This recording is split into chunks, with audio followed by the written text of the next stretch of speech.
after that, he came to me and he said it would be interesting to do something together. So, because of my background in Flash and his background in animation and illustration, Flash really seemed to be the logic way to go. And so basically our approach, based on Andre's style and what we together thought would be an idea for a tool, we came up with this concept that we call InGrid, which is based on this grid system that you see. With the visuals, that bothered me too. So I'm jealous of musicians because they can perform, and the traditional musicians, they can perform and you see what they are doing, and it's not just hearing the music but looking at the process of creating, like jazz musicians. So here is an attempt, humble attempt, to try to do it visually, but with figurative drawings, which is difficult. We wanted to do an interface that would be shown to the audience, so that you know what we are doing, but still try to focus on the visuals and see if the people can have an experience similar to a live performance of someone playing an instrument. So we set about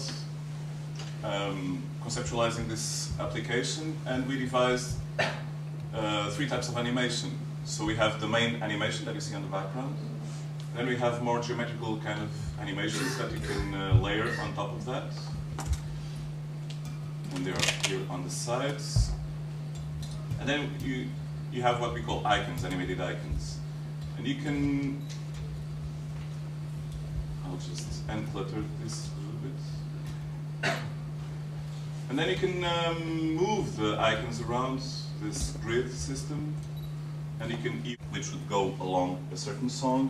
And then as I perform it, when we perform live, as I perform the song, Andre would manipulate the visuals. Can I just add, the themes for the animations are also chosen having in mind its complexity to do it, because anybody who does animation knows that this is it takes a lot of time to do it.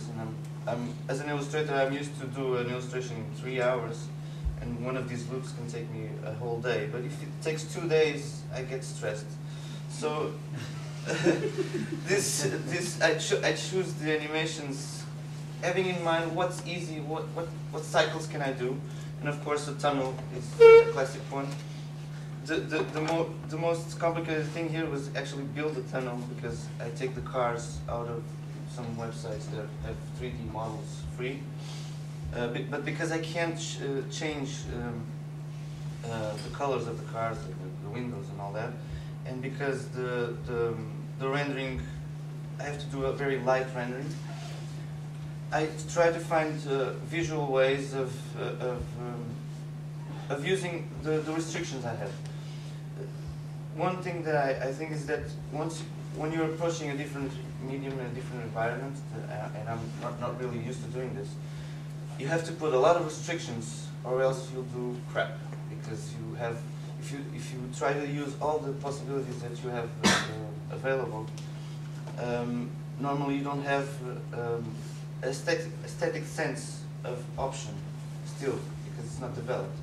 So here I tried to do simple things that were just effective. The key word here is effectiveness. For example, this is almost a still drawing of this post, and the posts are 3D with a vector rendering. And the only animation I really had to do was the hair, to give it a sense of wind. But I think it's effective in a way that if you combine it with the other layers, it creates a cinematic environment. So we actually wanted to mesh a lot of influences that we have, like comic books and cinema and illustration, bring it all together, and try to break the divide between electronic music performer and audience that, at least in my mind, exists, and the visuals really, in my opinion, go a long way helping to break that divide and making the communication more fluid and the actions more apparent.